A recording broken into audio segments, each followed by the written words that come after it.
Bismillahirrahmanirrahim. Assalamualaikum warahmatullahi wabarakatuh. Waalaikumsalam. Alhamdulillah. Alhamdulillahirabbil alamin. Wa bihi nasta'inu bismillahi wa asyhadu an la ilaha illallah wa asyhadu anna Muhammadan abduhu wa rasuluh. Amma ba'du.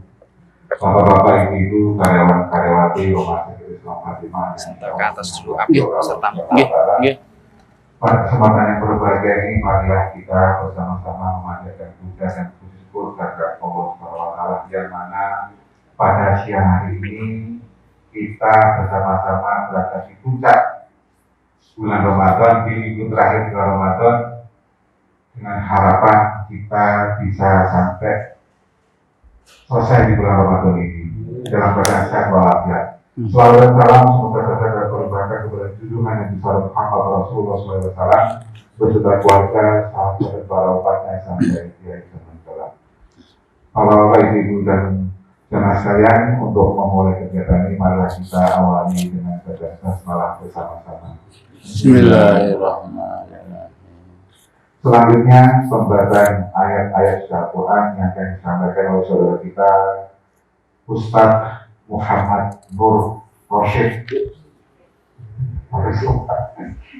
Kepadanya kami persilakan. Assalamualaikum warahmatullahi wabarakatuh. Waalaikumsalam warahmatullahi wabarakatuh. A'udzu billahi minasy syaithanir rajim. Bismillahirrahmanirrahim. Wa la takunu kalladzina tafarraqu wa ikhtalafu min ba'di ma ja'ahumul bayyinat wa ulaika lahum 'adzabun 'adzim yawma tabyaddu wujuh wa taswaddu wujuh fa ammal ladzina aswaddat wujuhuhum akafartum ba'da imanikum fadhuqul 'adzab bima kuntum takfurun. Shadaqallahul 'adzim. Aku berlindung kepada Allah dari godaan syaitan terkutuk dengan menyebut nama Allah yang Maha Pengasih lagi Maha Penyayang.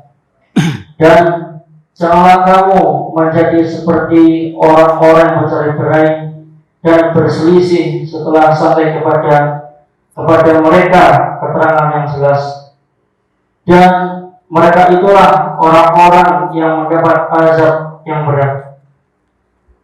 Pada hari itu ada wajah yang putih berseri dan ada wajah yang hitam muram. Adapun orang-orang yang berwajah hitam muram, kepada mereka katakan, mengapa kamu kafir setelah beriman? Karena itu rasakanlah azab disebabkan kekafiran itu. Maha benar Allah yang Maha Agung dengan segala firman-Nya. Wassalamualaikum warahmatullahi wabarakatuh. Waalaikumsalam warahmatullahi wabarakatuh. Demikian tadi pembacaan ayat-ayat Al-Quran, semoga kita yang berada di sini semua mendapatkan hidayah dari Allah Subhanahu wa Ta'ala. Amin ya rabbal alamin. Selanjutnya Maulidah Hasanah yang akan disampaikan oleh Bapak Ustaz Haji Muslimin Su'eb. Beliau adalah Wakil Ketua BPM Banyuwangi Bidang Ekonomi. Yang berasal dari Ustaz. Kepada Bapak Ustaz Muslimin Su'eb, dan persilakan. Assalamualaikum warahmatullahi wabarakatuh.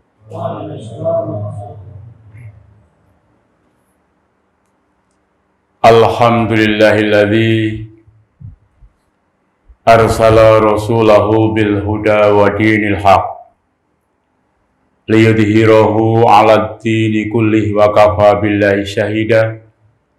Asyhadu an la ilaha illallah wahdahu la syarikalah wa asyhadu anna Muhammadan abduhu wa rasuluhu la nabiyya ba'dah.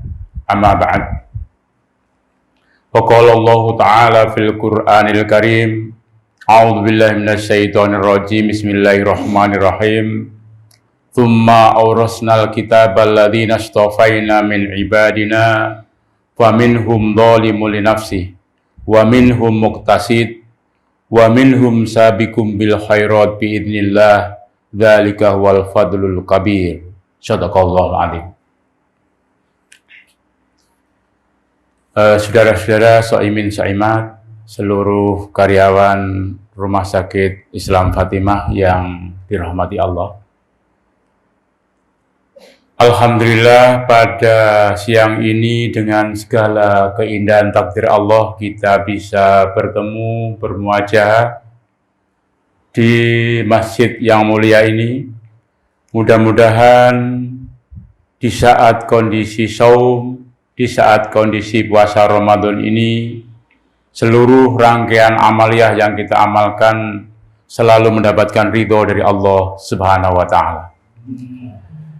Jamaah sekalian, pada kesempatan hari ini kami akan mengajak bersama-sama, terutama adalah diri kami sendiri, untuk bisa mengambil sebuah hikmah spirit Ramadan tahun 1443 Hijriah ini untuk kita jadikan momentum masa depan yang lebih baik bagi diri kita maupun profesi yang kita miliki. Jamaah sekalian, sebetulnya untuk mengamalkan ibadah Ramadan itu bisa berhasil maksimal atau tidak, itu ada 3 faktor yang akan mendukung. Yang pertama adalah faktor kualitas keimanan seseorang. Ini yang akan menghasilkan nilai maksimal terhadap melaksanakan ibadah Ramadan. Kedua adalah faktor dari masalah keilmuannya. Jadi sumber daya Islam ini adalah paham nggak tentang apa itu Ramadan dan paket Ramadan itu apa saja. Ini harus paham. Karena ini adalah kita sedang berada di dalam sebuah bimbingan Allah. Ibarat sebuah diklat itu adalah diklat terbesar dunia yang tidak diawasi oleh manusia, tetapi langsung diawasi oleh Allah. Sehingga hasilnya itu bisa berhasil maksimal atau tidak tergantung dari keimanan dan keilmuan kita. Maka dari itu, yang ketiga adalah keberhasilan puasa Ramadan yang akan dilakukan, yang kita lakukan itu adalah tergantung dari faktor jasmaniah kita, yaitu faktor kesehatan. Kalau diri kita sehat, kemudian memiliki kekuatan iman yang kokoh, kemudian didasari dengan keilmuan yang benar, maka insya Allah puasa Ramadan akan berhasil maksimal. Nanti akan kita tinjau tolok ukur keberhasilan Ramadan. Jamaah sekalian, jika kita sudah memiliki dasar keimanan yang kuat, keilmuan yang cukup, kalau ibadah haji itu ada yang dinamakan manasik haji. Nah, untuk ibadah puasa itu ada manasik Ramadan. Ini harus kita miliki secara maksimal. Sehingga nanti bapak-bapak, ibu-ibu, saudara-saudara itu tahu posisinya. Mana kita akan membayar fidyah, mana kita harus melaksanakan puasa seandainya terjadi udzur, kemudian kita ganti puasa yang lain. Ini penting sekali bagi kita. Maka dari itu para jemaah sekalian, menurut saya pribadi, tahun jenengan mungkin sama atau tidak, saya tidak ngerti. Menurut saya pribadi, Yang berat itu bukan mengamalkan saum, mengamalkan puasa sehari-hari dalam bulan Ramadan. Yang berat itu bukan berangkat sholat tarwih yang tidak terlalu lama, mungkin 1 jam sampai 1 jam setengah. Yang berat itu bukan infak sedekah yang kita lakukan selama Ramadan. Insya Allah enteng. Insya Allah enteng. Kalau Ramadan itu subhanallah enteng. Yang berat itu bukan tadarus Al-Quran. Saya tadi malam itu ya mohon maaf mungkin dikira sombong. 1 duduk semalam itu bisa 4 juz. Tapi kalau di luar Ramadan agak sulit. Maka dari itu yang berat bagi saya, kalau menjenengan tidak tahu, tentunya setiap orang itu memiliki sebuah potensi masing-masing untuk riyadhah kepada Allah. Usaha pendekatan diri kepada Allah, usaha amaliyah yang kita amalkan untuk Allah itu antara satu dan lainnya tidak sama. Kalau saya adalah, yang agak berat adalah memindahkan sebuah amaliyah selama Ramadan yang menjadi habit, yang menjadi kebiasaan ini kita pindah di luar Ramadan. Ini yang agak sulit bagi saya. Semuanya, tadarusnya atau jamaah sholatnya itu agak berat. Karena manusia itu punya sifat yang namanya giat, punya sifat ngelukru. Paham ngelukru ya? Ngelukru itu kadang-kadang males. Jadi males. Mau mengangkat kaki untuk gerak ke masjid kalau di luar Ramadan itu sulit abot. Nah, begitu juga kadang-kadang paket puasa itu kan 1 bulan penuh. 1 bulan penuh. Itu pun ada yang masih dikurangi. Saya akan puasa 2 hari, Pak Muslimin. Pertama dan sampai terakhir. Ada yang koyo-koyo menyambut Ramadan jenenge punggahan Ramadan. Gawe apem iku sak di Sumberayu ada yang bikin apem itu sampai sak gini, tapi dijual di pasar. Itu koyo tenanan tuh. Lah jelek ketek enggak poso. Kalau malam hari raya gini, punggahan terakhir, penutupan terakhir itu bingung cari ayam yang besarnya karuan. Untuk jelek ketek itu di tengah-tengah itu nggak ada puasa. Lah, ada lagi di tempat saya, kalau di sini saya nggak tahu. Di tempat saya itu ada orang yang merasa sakit emah. Jadi kalau puasa itu, saya sakit emah saya. Sehingga ada tetangga jualan nasi pecel itu puasa begini habisnya 40 kilo. Nasinya 40 ya berapa porsi ya? Ya kira-kira ya 10 kali 40, 400 porsi. Itu dalam kondisi puasa seperti untuk jagani orang yang sakit emah. Padahal bukan sakit emah, sebetulnya sakitnya sakit moh.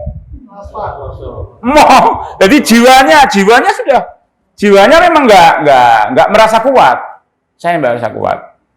Wong saya itu menging orang puasa, Pak. Anak saya ada yang saya sepenging gitu. Saya cegah supaya nggak puasa. Gimana kok bapak kok sebagai ustadz kok anaknya dicegah? Anak saya yang masih sekolah TK itu walaupun saya umur segini ada anak saya ada yang TK. Ada yang TK. Anak saya ada 3, anak saya 8. PDM yang terbanyak anak saya. Masih ada yang TK. Itu tak pengen poso itu tetap poso. Sampai 1 bulan ini tak suruh berhenti, tidak mau. Akhirnya, loh kalau ngongkon nggak poso berarti setan. itu saya dari 8 anak itu 7 anak yang itu yang satu. Saya enggak ngerti kok sampai semacam itu. Dia puasa kuat sampai sehari sehingga selama 1 bulan hanya 5 hari enggak puasa beduk itu hanya 5 hari. Lah, itu kadang-kadang apa anak ini punya kelebihan sendiri. Saya ngomong gitu. Itu kekuatan. Ya, sebetulnya itu kalau kita teliti itu adalah bukan penyakit mah yang mengakibatkan tidak puasa, tapi penyakit moh itu.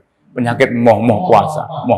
Nah, ini penting. Nah, maka dari itu para jamaah sekalian, yang harus kita pahami adalah kesempatan Ramadan ini harus kita manfaatkan secara maksimal. Cuma di antara kita ini tentunya tidak sama.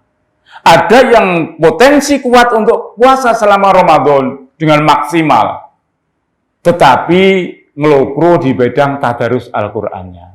Padahal kita diperintahkan untuk tadarus Al-Quran. Ada yang diperintahkan tadarus Al-Quran, tapi prakteknya tilawatil Quran. Hanya membaca, tapi tidak tadarus. Tidak punya ilmu sama sekali sama 1 bulan.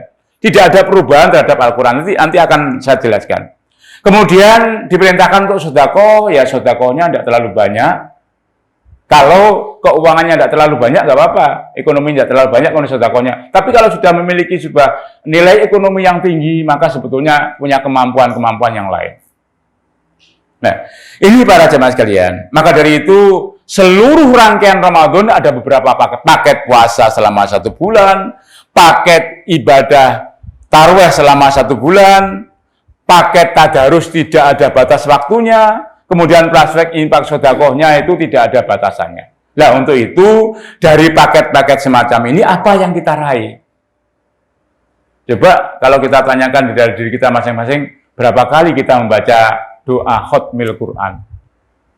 Berapa kali kita membaca doa khatmil Quran? Bukan membaca Al-Qur'annya, saya kira masih kita baca, tapi berapa kali kita membaca doa khatmil Quran?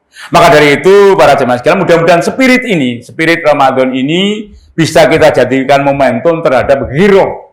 Giroh itu sudah semangat untuk diri kita dalam rangka untuk beribadah kepada Allah secara pribadi, kemudian beribadah secara kolektif. Kita berada di Rumah Sakit Fatimah ini, harus kita sadari bahwa Rumah Sakit Fatimah ini adalah amal usaha sebuah perserikatan Muhammadiyah. Nah, karena kita berada di sebuah perserikatan amal usaha Muhammadiyah, bahwa keberadaan jenengan ini adalah mendukung dakwah Muhammadiyah. Ini penting. Maka dari itu, para jemaah sekalian, alhamdulillah perlu kita syukuri, kita bekerja di dalam rumah sakit yang tidak diambil manfaatnya untuk pribadi dari SHU, rumah hasil usaha rumah sakit, tidak ada yang mengambil secara pribadi. Beda kalau rumah sakit itu saham sekian orang, kemudian itu setiap bulan diambil keuntungannya. Nah, di Rumah Sakit Fatimah ini adalah segala keuntungannya adalah untuk pengembangan dakwah. Untuk pengembangan dakwah, tidak ada mengambil keuntungan dari situ.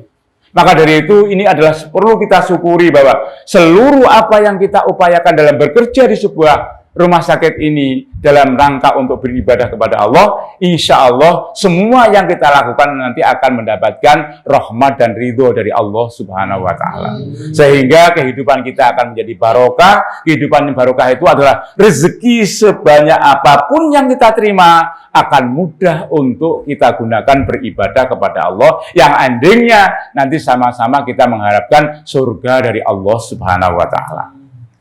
Kemudian para jemaah sekalian, dalam konteks ini kami akan mencoba untuk menyampaikan pada ayat yang kami baca pada pertama tadi. A'udzubillahi minasyaitonirrajim. Bismillahirrahmanirrahim. Ini adalah surat Fatir ayat 32. A'udzubillahi minasyaitonirrajim. Thumma awrasnal kitabal ladzina astafaina min ibadina faminhum dzalimun li nafsihi wa minhum muqtasid wa minhum sabiqum bil khairat biidznillah dzalika huwal fadlul kabir.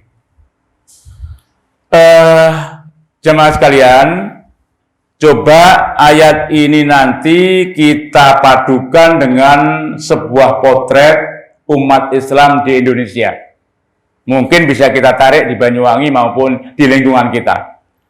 Maksudnya begini, dalam bulan Ramadan ini Allah tegaskan, Syahrul Ramadan alladzina unzila fil Qur'an hudal linnas wa bayyinatin minal huda wal furqan ila akhir ayat. Bahwa di bulan Ramadan ini Allah turunkan Al-Qur'an. Fungsi dan kegunaan Al-Qur'an adalah hudal linnas, sebagai petunjuk bagi manusia, wal furqan, dan sebagai pembeda antara yang baik dan yang buruk. Maksudnya adalah orang yang berquran, orang yang sudah memahami Al-Quran, ini harus bisa membedakan hal-hal yang baik dan yang buruk. Sehingga doa yang kita baca adalah Allahumma arinal haqqo haqqo warzuqna tibaa wa arinal batila batila warzuqna ijtinaba. Ya Allah, berilah kami untuk faham bahwa yang benar adalah benar, sehingga kami bisa mengikuti kebenaran itu. Dan tunjukkanlah kepada kami untuk faham yang salah adalah salah, sehingga kami bisa menghindari kesalahan itu. Nah, untuk itu para jemaah sekalian, untuk diri kita nanti di mana? Allah jelaskan, Allah bimbing, summa awrasnal kitab, setelah kami turunkan Alkitab, kami wariskan kitab kepadamu Muhammad dan kepada kita, kepada jamaah ini. Alladzina istafa ini adalah hambaku yang aku pilih, yang dipilih oleh Allah dan Rasulullah. Yang dipilih oleh Allah adalah kita sekalian sebagai kaum muslimin yang beriman kepada Allah. Min ibadina, dari hambaku. Allah jelaskan, wa minhum dhalimun li nafsi. Sebagian umat Islam adalah zalim. Sebagian manusia adalah zalim. Berarti adalah sepertiga umat manusia adalah zalim terhadap Al-Quran. Tidak mau dengan Al-Quran, merasa sinis dengan Al-Quran, hidupnya tidak mau diatur oleh Al-Quran. Contoh begini, Pak.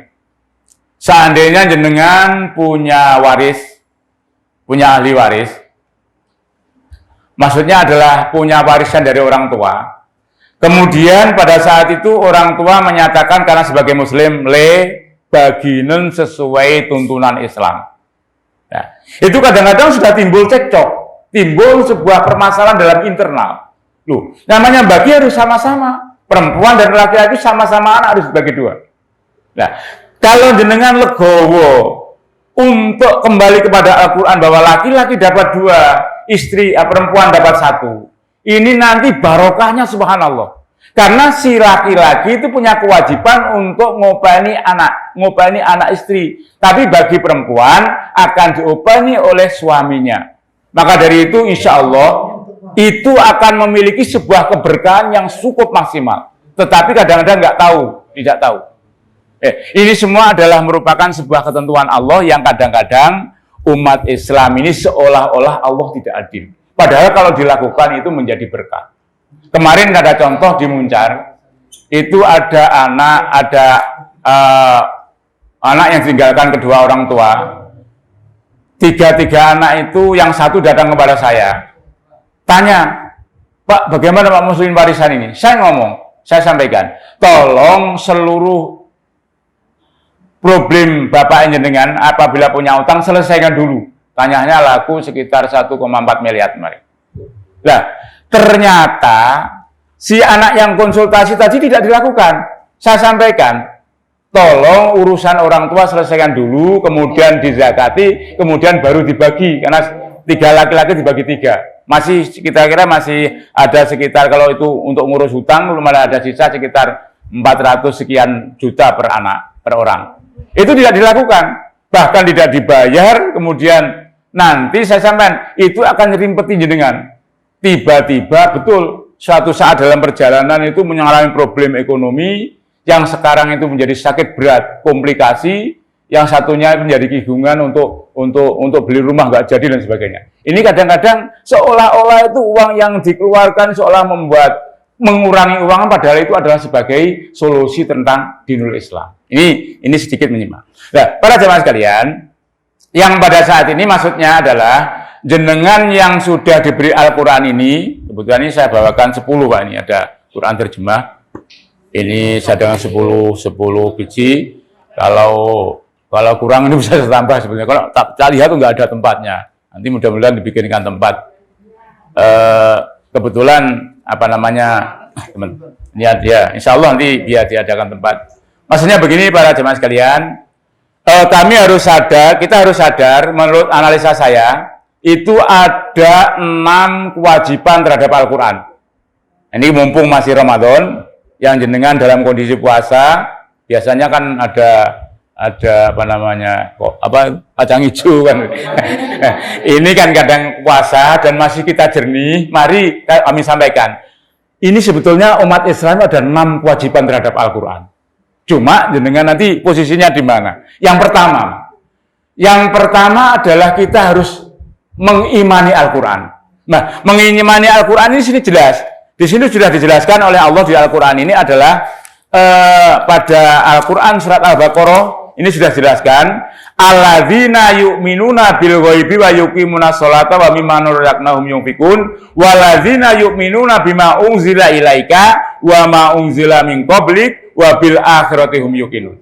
Di sini jelas bahwa kita ini beriman kepada Al-Quran, beriman pada kitab-kitab sebelumnya, kemudian beriman kepada hari akhir. Nah, untuk itu caranya bagaimana? Kita harus yakin bahwa Al-Quran ini adalah sebagai tuntunan yang benar. Jika tuntunan kebenaran Al-Quran ini kita amalkan, insya Allah kita akan menjadi manusia yang selamat di dunia sampai di akhirat. Ini penting, kita harus yakin. Nah, bagaimana Pak Muslimin kalau kita beriman kepada kitab-kitab sebelumnya? Maksudnya begini, kitab Zabur, kitab Injil, kitab Taurat, itu semuanya adalah dirangkum oleh Allah, disempurnakan oleh Allah dalam Al-Quran. Sehingga kitab Zabur disempurnakan oleh Allah kepada kitab Taurat, isi kandungan kitab Taurat dan Zabur disempurnakan oleh Allah dalam kitab Injil, isi kandungan kitab Taurat, Injil, Zabur disempurnakan oleh Allah di dalam Al-Quran. Semuanya ajaran itu adalah bertauhid kepada Allah dan hanya beribadah kepada Allah Subhanahu wa Ta'ala. Kemudian yang kedua, kita punya kewajiban untuk membaca Al-Quran. Mohon maaf, membaca itu tidak sama dengan membunyikan. Jadi, membaca itu tidak sama dengan membunyikan. Kalau kaset itu membunyikan, HP membunyikan, tapi membaca itu adalah Iqra bismi rabbikal ladzi khalaq, khalaqal insana min 'alaq, Iqra wa rabbukal akram, alladzi 'allama bil qalam, 'allamal insana ma lam ya'lam. Yang dimaksud Iqra, yang dimaksud membaca itu adalah sampai pada Allamal insana malam ya'lam. Si pembaca itu memahami terhadap apa yang dibaca. Si pembaca itu mengerti tentang apa yang dibaca. Si pembaca itu mengetahui tentang apa yang dibaca. Ibaratnya itu kita membaca Quran itu hampir sama dengan jenengan membaca Quran, akan paham. Itu sebetulnya. Lah cuma mungkin tataran kita belum sampai ke sana. Nah, yang ketiga, karena Al-Quran, bacaan Al-Quran itu termasuk di dalam bacaan sholat, maka kita punya kewajiban untuk menghafalkan sebagian surat-surat maupun ayat-ayat Al-Quran. Maka dari itu, setelah kita berkewajiban mengimani, kita berkewajiban membaca dengan mengerti, kemudian kita berkewajiban untuk yang ketiga adalah menghafalkan Al-Quran. Menghafalkan sebagian dari, monggo, kalau bisa usaha untuk menghafalkannya. Insya Allah, kalau kita hafal dalam rangka untuk sholat, insya Allah setiap sholat kita akan berganti-ganti untuk membaca ayat Al-Quran. Tidak subuh kemarin kul wallahu ahad, subuh besok lagi inna a'tainakal kausar, subuh lagi wal asri, subuh lagi inna a'taina kul wallahu ahad, kul itu saja. Padahal kita punya kesempatan untuk membaca ayat-ayat yang lain. Kemudian yang keempat, kita punya kewajiban untuk mempelajari, memahami isi kandungan Al-Quran. Bagaimana kita harus memahami? Tentunya ini sudah ada terjemah. Mungkin nanti satu saat kita di sini ada tafsir, sehingga bapak-bapak mungkin pas kebetulan ada waktu longgar, tidak menangani pasien, itu bisa membaca Al-Quran. Saya kemarin kaget Pak, terkejut. Saya pada Solo itu mau berangkat, mau turun di bis, itu ada tukang parkir. Tukang parkir itu pas nganggur, parkir sepeda motor, parkir sepeda itu baca Al-Quran tuh. Al-Quran bukan Al-Quran gini, belajar Iqra. Wala tamu tuna. Loh, sama sudah tua kok baru baca Iqra. Wah Pak, saya dulu itu tidak diajari oleh bapak saya. Terus saya gini, oh mungkin sampai ndablek gak mau ngaji. Oh nggih Pak dulu gak mau ngaji. Padahal ndablek gak mau ngaji sing disalahna bapake. Tapi subhanallah tekun.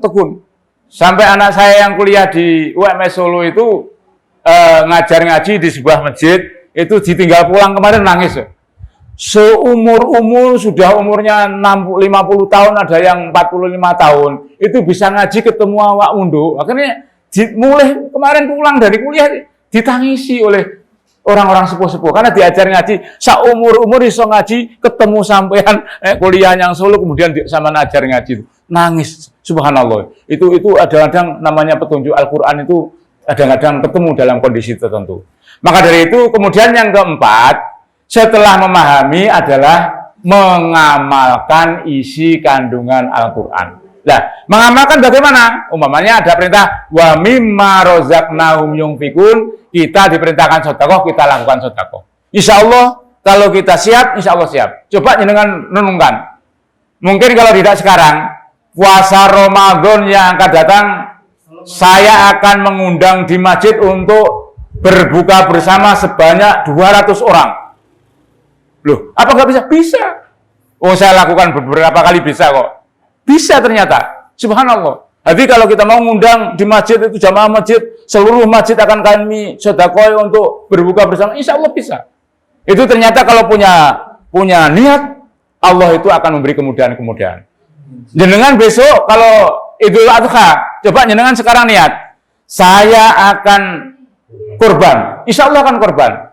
Jangan sampai sekali-sekali jenengan muni, saya akan korban perasaan. Betul Pak. Saya punya teman namanya Bari. Tempatnya dekat. Aku tak korban perasaan, Min. Podo-podo sak fleting dan nyeluk Min, aku tak korban. Sampai sekarang itu korban perasaan bener loh. Enggak bisa korban. Bener Pak. Walaupun pernah tidur di Mekah selama 6 bulan. Sampai sekarang tidak bisa korban. Karena ngomong mungkin pas ada malaikat ya tahu ya.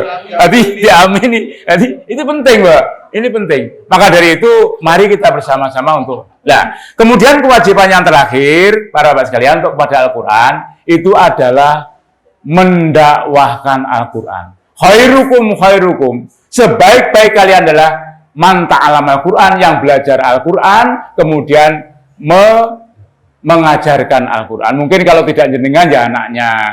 Kemudian mungkin yang ini mungkin insya Allah kalau kita usahakan insya Allah akan memberikan jalan keluar. Kemudian para jemaah sekalian, faminhum muktasid. Sebagian umat Islam ini setengah-setengah yuk. Kadang-kadang itu nyambung dengan Al-Quran, kadang-kadang moco, kadang-kadang belajar, kadang-kadang tidak. Kemudian wa minhum sabiqum bil khairat. Ada sebagian besar usaha maksimal untuk selalu hidup berquran. Nah untuk itu para jemaah sekalian, maka potret di